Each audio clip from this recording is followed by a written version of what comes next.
When he came in, I said that I thought Gordon Brown should call an election for this reason, that I don't believe he has a mandate.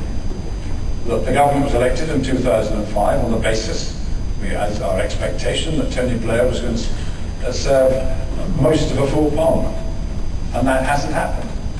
And now there's an effort to persuade us that everything has changed, that in my view, we need more than a change of tone. We need a change, no pun intended. We need more than a change of tone, we need a change of policies. And I think to have the mandate for those policies, it is necessary to go to the country. Will you do it? I think what's happening is there's a great tease going on here. And I tell you, if ever there was an argument for fixed-term parliaments of 4 years, it would still be the last 4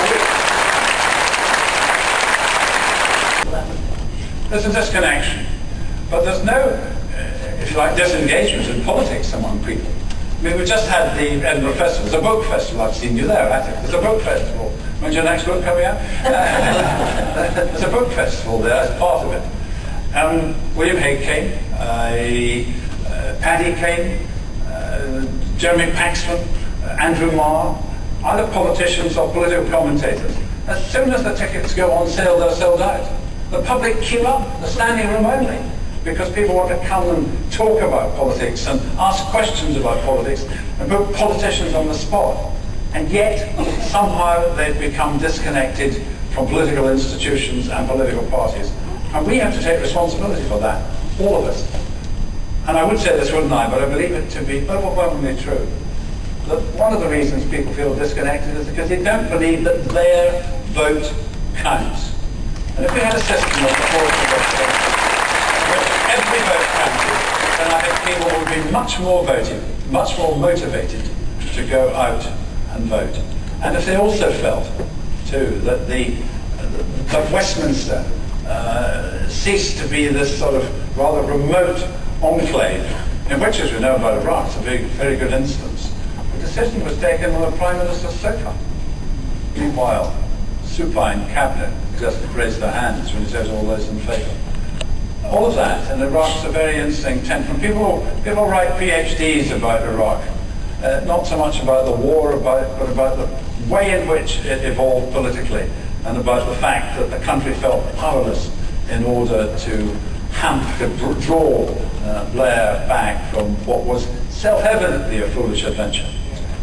And what seems absolutely astonishing to me is the extent to which people go through some of the most terrible experiences, and yet they come out at the other end determined to succeed, determined to go back and join their unit, determined to get higher education. And we must harness that. But of course there are people who don't have that same determination for a whole variety of reasons.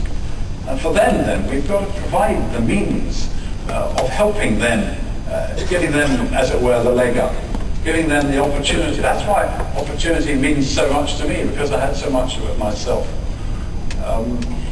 And you know, you get all these ridiculous generalizations. I mean, David Cameron says Great Britain's in a state of anarchy.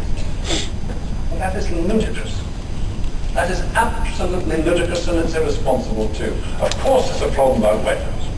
There's a problem about the fact in some communities, mainly in urban areas and mainly among ethnic communities, there are young men who lack such self-respect that the only way in which they think they can garner self-respect is to carry a knife or a gun. Now that takes a particular approach, and if there was a simple answer, by God, someone would have found it before now. But to say that Britain's in a state of anarchy is to ignore the enormous sense of spirit and of determination which so many people display in their daily lives. And so we must harness that. We must find ways of utilising that. Because this is, as Arosa said a moment ago, this is a great country. But we have somehow lost our way.